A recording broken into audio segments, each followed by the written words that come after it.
जय हिंद दोस्तों। हम 16 जुलाई के इम्पोर्टेंट करंट अफेयर्स का रिवीजन करेंगे और इसकी पीडीएफ के लिए आप डिस्क्रिप्शन में दिए लिंक से जुड़ सकते हैं। आपको यहाँ प्रैक्टिस के लिए एमसीक्यू क्यूज भी डेली प्राप्त होते हैं। पहला प्रश्न, हाल ही में भारतीय नौसेना ने अरब सागर में किसके साथ संयुक्त समुद्री अभ्यास एमपीएक्स का आयोजन किया है?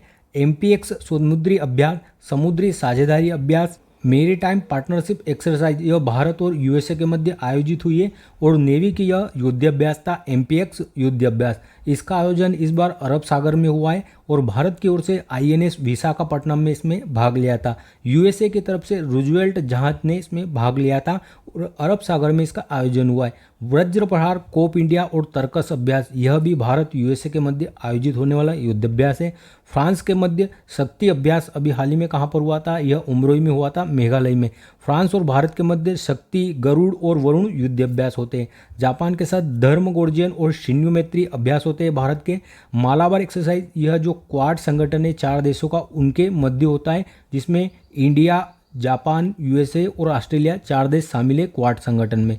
ललन टॉप प्रश्न है, अंतरिक्ष में युद्ध अभ्यास मिशन विक्टस हेज किसने किया है? तो यह यूएसए के द्वारा किया गया है। अंतरिक्ष में पहली बार युद्धाभ्यास किया गया था और इसका नाम था विक्टस हेज। लामित्य युद्धाभ्यास यह भारत और सेशेल्स के मध्य आयोजित होता है। टाइगर ट्रम्प अभ्यास यह 2024 में अभी इंडिया और यूएसए के मध्य आयोजित हुआ था। समुद्र लक्ष्मण अभ्यास यह भारत और मलेशिया के मध्य आयोजित होता है। त्रिपक्षीय अभ्यास दोस्ती यह श्रीलंका, भारत और मालदीव के मध्य आयोजित होता है। भारत और मंगोलिया के मध्य नोमडिक एलिफेंट युद्धाभ्यास आयोजित होता है।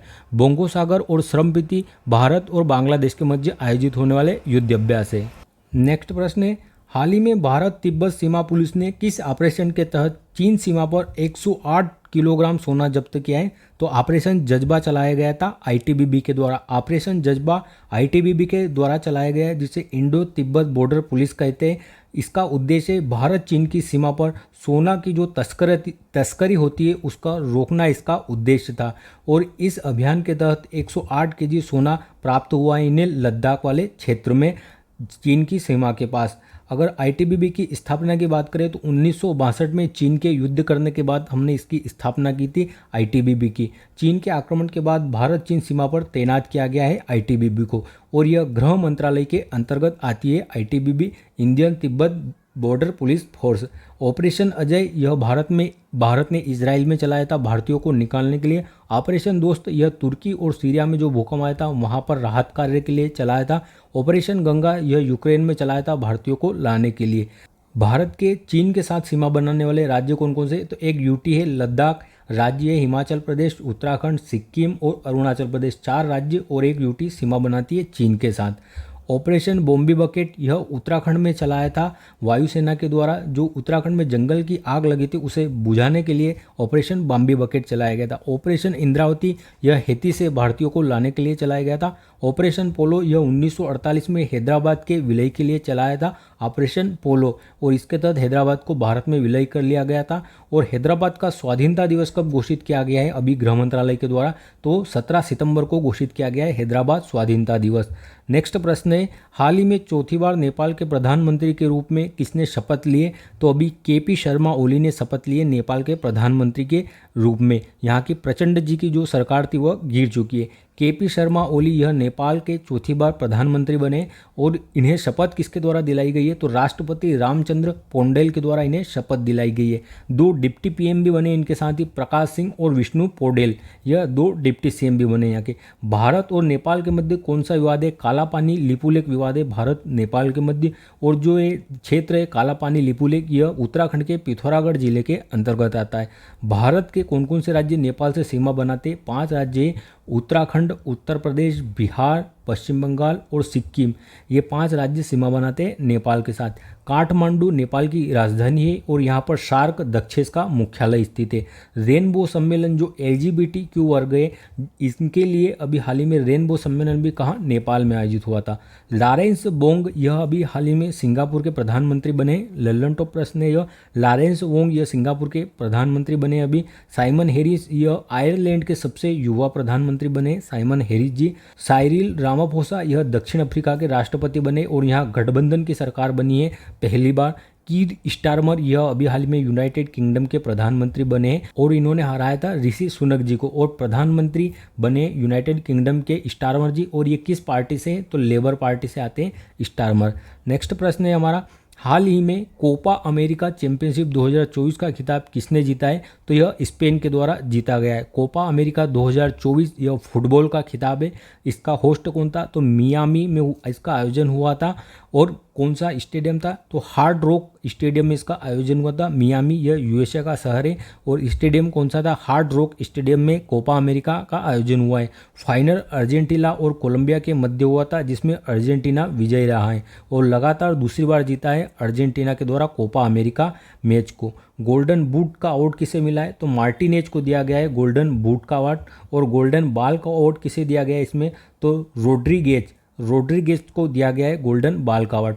और कल ही यूरो कप का भी फाइनल था। यूरो कप 2024 इसका विजेता कौन रहा है? तो यूरो कप का विजेता स्पेन रहा है। और उप विजेता कौन है? तो यूनाइटेड किंगडम को हरा कर जीता स्पेन ने, तो उप विजेता यूनाइटेड किंगडम है यूरो कप का। कोपा अमेरिका का विजेता कौन है? तो इसका विजेता है अर्जेंटीना और यूरो कप का विजेता स्पेन है। आगे देखते हैं हम, लियोनल मेसी यह किस टीम से खेलते हैं? तो ये अर्जेंटीना की टीम से खेलते हैं। लल्लन टॉप प्रश्न है, फुटबॉल की ट्रॉफियां कौन कौन सी है? तो Rovers cup, Subroto cup, Durand cup और संतोष ट्रॉफी ये फुटबॉल से संबंधित है। फुटबॉल में कितने खिलाड़ी होते हैं? 11 खिलाड़ी होते हैं। हॉकी में भी 11 खिलाड़ी होते हैं और क्रिकेट के खेल में भी 11 खिलाड़ी होते हैं। पोलो में कितने होते हैं? 4 खिलाड़ी होते हैं। वाटर पोलो में कितने? 7 खिलाड़ी होते हैं वाटर पोलो के गेम में। फीफा वर्ल्ड कप 2022 इसका आयोजन कहाँ पर हुआ था? फीफा वर्ल्ड कप 2022 का कतर दोहा में इसका आयोजन हुआ था। लाइव इसका शुभंकर था। अर्जेंटीना इसका विजेता रहा था और उप विजेता फ्रांस रहा था फीफा वर्ल्ड कप 2022 का। फीफा पुरुष वर्ल्ड कप 2026 में कहाँ पर आयोजित होगा? तो यह उत्तरी अमेरिका महाद्वीप में आयोजित होगा, कनाडा, यूएसए और मेक्सिको में संयुक्त रूप से। अंतर्राष्ट्रीय फुटबॉल दिवस पहली बार मनाया गया है। यह 25 मई को अंतर्राष्ट्रीय फुटबॉल दिवस इस बार पहली बार मनाया गया है। और इस बार ही पहली बार 24 मई को कौन सा दिवस मनाया गया है? तो मरखोड़ दिवस के रूप में बनाया गया है 24 मई को। और नेक्स्ट प्रश्न है, संयुक्त राष्ट्र संघ की विश्व जनसंख्या संभावना 2024 रिपोर्ट के अनुसार 21वीं सदी के अंत में दुनिया का शीर्ष जनसंख्या वाला देश कौन सा होगा? भारत होगा 21वीं सदी के अंत में शीर्ष जनसंख्या वाला देश। विश्व जनसंख्या संभावना रिपोर्ट 2024 यूनाइटेड नेशन के द्वारा जारी की गई है और इसमें कहा गया है कि 2060 तक भारत की जनसंख्या 1 अरब 70 करोड़ तक हो जाएगी। और 2024 वर्तमान में कितनी है? तो वर्तमान में 145 करोड़ आबादी है हमारे देश की और 2006 अरब 70 करोड़ जनसंख्या भारत की होगी, ऐसा अनुमान लगाया गया है यूनाइटेड नेशन के द्वारा। विश्व में सर्वाधिक जनसंख्या में गिरावट रहेगी कहाँ पर? तो यह चीन में रहेगी। विश्व में सर्वाधिक जनसंख्या की गिरावट का अनुमान कहाँ पर लगाया गया है? चीन में लगाया गया है।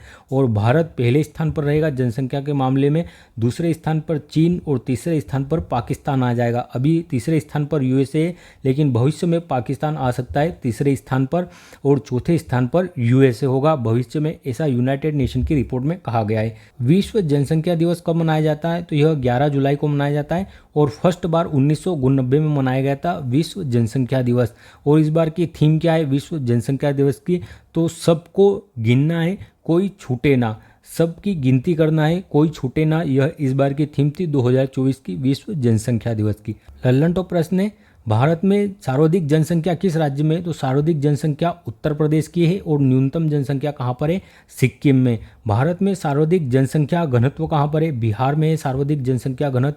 अगर राज्यों और यूटी को दोनों को मिला लेंगे तो दिल्ली में सर्वाधिक जनघनत्व है। राज्यों की बात करेंगे बिहार में और यूटी, और अगर राज्य दोनों को मिला लेंगे तो दिल्ली में सर्वाधिक जनघनत्व है। न्यूनतम जनघनत्व कहाँ पर है? अरुणाचल प्रदेश में।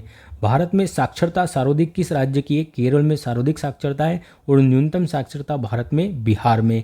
भारत में अगर लिंगानुपात की बात करें तो सर्वाधिक लिंगानुपात किस राज्य का है? केरल का है और न्यूनतम लिंगानुपात हरियाणा का है। हरियाणा का न्यूनतम लिंगानुपात है। यहीं से 22 जनवरी 2015 को बेटी बचाओ बेटी पढ़ाओ अभियान प्रारंभ किया गया था पानीपत हरियाणा से। नेक्स्ट प्रश्न है, हाल ही में विश्व युवा कौशल दिवस 2024 कब मनाया गया? 15 जुलाई को मनाया गया। वर्ल्ड यूथ स्किल डे 15 जुलाई को मनाया हमने। इसकी स्थापना कब होती है? इसे मनाना कब से प्रारंभ किया है? तो 2014 से मनाया जा रहा है। और इस बार की इसकी थीम क्या है, शांति और विकास के लिए युवा कौशल, शांति और विकास के लिए युवा कौशल इसकी इस बार की टैगलाइन है। और राष्ट्रीय युवा दिवस की बात करें तो 12 जनवरी को मनाया जाता है राष्ट्रीय युवा दिवस, स्वामी विवेकानंद की जयंती पर। लल्लन टॉप प्रश्न है, राष्ट्रीय डॉक्टर दिवस कब मनाते हैं हम? 1 जुलाई को मनाते हैं राष्ट्रीय डॉक्टर डे। जीएसटी डे यह 1 जुलाई को मनाया जाता है जीएसटी डे, क्योंकि 1 जुलाई 2017 से जीएसटी लागू हुआ था भारत में और इसके लिए 101वां कॉन्स्टिट्यूशन अमेंडमेंट हुआ था। विजय केलकर समिति की अनुशंसा पर इसे भारत में लागू किया गया है और 279A जो आर्टिकल है संविधान का, उसमें जीएसटी काउंसिल का वर्णन किया गया है। नेल्सन मंडेला दिवस कब मनाया जाता है? 18 जुलाई को। और इनके ऑटोबायोग्राफी है a long walk to freedom, Nelson Mandela ji की ऑटोबायोग्राफी है और ये विदेशी व्यक्ति हैं ऐसे जिन्हें भारत रत्न दिया हुआ है। 2 ऐसे व्यक्ति हैं, नेल्सन मंडेला और खान अब्दुल गफ्फार खान, जो भारत रत्न से सम्मानित है।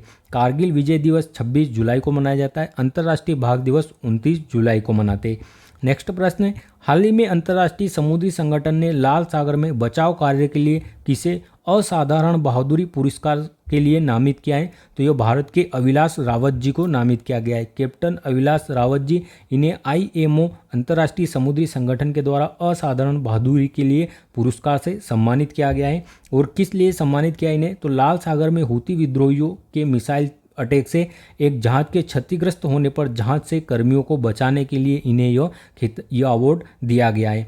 और कौन सा जहाज था? तो मार्टिन लुआंडा जहाज था, इस पर अटैक किया था हूती विद्रोहियों ने और जो भारतीय जवान इनके द्वारा बचाया गया था। अभी हाल ही में विनोद गनात्रा जी को कौन सा अवार्ड मिला है? तो नेल्सन मंडेला अवार्ड मिला इन्हें व्यक्तिगत श्रेणी में विनोद गनात्रा जी को, और निमहंस को संस्थागत श्रेणी में नेल्सन मंडेला पुरस्कार से सम्मानित किया गया है यूएनओ के द्वारा। लल्लन टॉप प्रश्न है, लाल सागर और भूमध्य सागर को जोड़ने वाली नहर कौन सी है? स्वेज नहर है और इस पर किस देश का अधिकार है? मिस्र का अधिकार है, इजिप्ट का। और भूमध्य सागर की कुंजी किसे कहा जाता है या भूमध्य सागर का जो प्रवेश द्वार है वो किसे कहा जाता है? तो जिब्राल्टर जलसंधि को कहा जाता है, जिब्राल्टर जलसंधि को कहा जाता है भूमध्य सागर का प्रवेश द्वार। और भूमध्य सागर का प्रकाश स्तंभ किसे कहा जाता है? तो स्ट्राम्बोली ज्वालामुखी को कहा जाता है भूमध्य सागर का प्रकाश स्तंभ। लाल सागर और अदन की खाड़ी को जोड़ने वाली जल संधि कौन सी है? तो यह बाबुल मंदेव जल संधि है, जिसे आंसुओं का द्वार भी कहा जाता है। लाल सागर और फारस की खाड़ी दोनों से सीमा बनाने वाला एकमात्र देश कौन सा है? तो आप इसकी लोकेशन यहाँ इस प्रकार देख सकते हैं, लाल सागर है और फारस की खाड़ी, इन दोनों से सीमा बनाने वाला एकमात्र देश सऊदी अरब है। शहीद कैप्टन अंशुमान सिंह को मरणोपरांत कौन से सम्मान से सम्मानित किया गया है? कीर्ति चक्र से सम्मानित किया गया है। इनकी कहानी भी आपने अभी काफ़ी सुनी होगी, एक जो है कि इनकी जो पत्नी थी वो जो शौर्य चक्र है, वो कीर्ति चक्र है, वो लेकर चली गई। इनके पापा अलग आरोप लगाया, इनका अलग कहना है, तो इसको लेकर जो अभी कंट्रोवर्सी भी आपने देखी होगी। नेक्स्ट प्रश्न है, हमारा संविधान हमारा सम्मान का दूसरा क्षेत्रीय आयोजन कहाँ पर हुआ है? प्रयागराज में इसका दूसरा क्षेत्रीय आयोजन हुआ है। पहला कहाँ पर हुआ था? तो पहला बीकानेर राजस्थान में हुआ था। हमारा संविधान हमारा सम्मान सेकंड क्षेत्रीय सम्मेलन का आयोजन प्रयागराज में हुआ है। फर्स्ट बार मार्च 2024 में बीकानेर में हुआ था राजस्थान में, और इसे शुभारंभ किया था chief justice of India DY Chandrachud ji ने। लल्लन टॉप प्रश्न है, उत्तर प्रदेश का पहला ग्लास स्काई वॉक कहाँ पर प्रारंभ हुआ है? चित्रकूट में हुआ है और कहा जा रहा है कि ये टूट भी चुका है, मतलब इसमें क्रैक वगैरह आ गए हैं। 1858 की घोषणा को केनिंग के द्वारा कहाँ पर पढ़ा गया था? यह इलाहाबाद में पढ़ी गई थी। जो भारत का कंपनी के हाथ से शासन अब क्राउन के हाथों में चला गया था, तो महारानी विक्टोरिया का जो घोषणा पत्र है यह पढ़ा गया था यहाँ पर इलाहाबाद में। और भारत का जनरल गवर्नर था उसे वायसराय कहा जाने लगा था इस घोषणा के बाद, और भारत का शासन क्राउन के हाथों में चला गया था। स्वर्वेद महामंदिर का उद्घाटन कहाँ पर हुआ है? वाराणसी में हुआ है प्रधानमंत्री के द्वारा। कांकोरी ट्रेन एक्शन यह घटना कब होती है? तो 9 अगस्त 1925 को होती है कांकोरी ट्रेन एक्शन की घटना। नेक्स्ट प्रश्न है, हाल ही में RBI ने किसे कोर इन्वेस्टमेंट कंपनी बनाने की मंजूरी मिली है? जियो फाइनेंस को। RBI ने अभी जियो फाइनेंस को कोर इन्वेस्टमेंट कंपनी की मंजूरी दे दी है। अर्थात जो जियो फाइनेंस है वह 60% धन, जो अपनी इनकम का 60% धन है वह अब शेयर मार्केट में लगा सकता है। वह शेयर मार्केट में सिक्योरिटी के अनुरूप इन्वेस्टमेंट कर सकता है। अब जियो फाइनेंस जो अपना धन है उसका 60% लगा सकता है शेयर मार्केट में। लल्लन टॉप प्रश्न है, भारत की नवीनतम नवरत्न कंपनी कौन सी बनी है? तो मझगांव डॉक लिमिटेड यह नवरत्न कंपनी बनी है और 21 कंपनियां हो गई है नवरत्न की। भारत की नवीनतम महारत्न कंपनी कौन सी है? तो ऑयल इंडिया लिमिटेड यह भारत की नवीनतम महारत्न कंपनी है और कौन से नंबर की है? 13वें क्रम की महारत्न कंपनी है। हाल ही में वर्ल्ड चैंपियनशिप ऑफ लीजेंड्स 2024 का खिताब किसने जीता है? तो यह भारत चैंपियंस के द्वारा जीता गया है वर्ल्ड चैंपियनशिप ऑफ लीजेंड 2024 का पुरस्कार। वर्ल्ड चैंपियन ऑफ लीजेंड्स इसका आयोजन कहाँ पर? बर्मिंघम यूनाइटेड किंगडम में हुआ था और फर्स्ट बार इसका आयोजन हुआ है। इस बार जो सीनियर खिलाड़ी हमारे जो रिटायर हो चुके हैं उन्होंने इसमें भाग लिया था वर्ल्ड चैंपियन ऑफ लीजेंड्स में। इसका फाइनल भारत और पाकिस्तान के मध्य खेला गया था जिसमें विजेता भारत रहा है। और जो कैप्टन थे वो कौन थे हमारे? तो युवराज सिंह कप्तान थे। ललन टॉप प्रश्न है, T20 वर्ल्ड कप 2024 का होस्ट कौन था? तो यूएसए और वेस्ट इंडीज इसके होस्ट करता थे।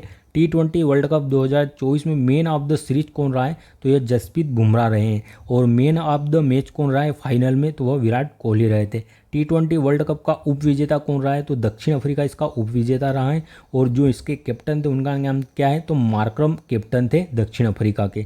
90वें क्रम का यह वर्ल्ड कप था और भारत ने दूसरी बार T20 वर्ल्ड कप जीता है। इससे पहले 2007 में भारत जीत चुका है और अभी 2024 में फिर जीता है। अगर आपको यह क्लास रिवीजन के पर्पज से अच्छी है और आपके लिए बेनिफिशियल है तो चैनल को सब्सक्राइब अवश्य करें और हो सके तो कुछ कमेंट हो तो भी कर दीजिए मोटिवेशन के लिए। अब हम कल के प्रश्नों का रिवीजन करते हैं। चर्चा में रहे आई स्पेस हाइपरबोला फर्स्ट रॉकेट का संबंध किससे है? तो यह चीन का है जो कि असफल रहा है। पहला विश्व ऑडियो विजुअल और मनोरंजन शिखर सम्मेलन 2024 कहाँ आयोजित होगा? तो यह नवंबर में गोवा में आयोजित होने है। हाल ही में नीति आयोग के SDG इंडिया इंडेक्स 2023-24 में किसे शीर्ष स्थान मिला है? उत्तराखंड को। किस राज्य के APCNF कार्यक्रम को पुर्तगाली गुलबेकियन पुरस्कार 2024 से सम्मानित किया गया है? आंध्र प्रदेश से। आंध्र प्रदेश को सम्मानित किया गया है। मांसाहारी भोजन पर प्रतिबंध लगाने वाला दुनिया का पहला शहर पालीताना शहर हो गया है गुजरात का।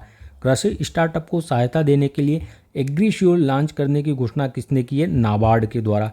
खार्ची पूजा महोत्सव कहाँ पर आयोजित हुआ है? अभी यह त्रिपुरा में हुआ है। हाल ही में विंबलडन पुरुष एकल 2024 का विजेता कौन रहा है? तो यह कार्लोस अलगराज रहे हैं और फ्रेंच ओपन के विजेता भी यही है इस बार के। हाल ही में चर्चा में रही अपर सियांग जल विद्युत परियोजना का संबंध किससे है? तो इसका अरुणाचल प्रदेश से संबंध है। इंटरनेट और मोबाइल बैंकिंग सुरक्षा के लिए सेफ्टी रिंग किसने लॉन्च की है? पंजाब नेशनल बैंक के द्वारा। जय हिंद, धन्यवाद।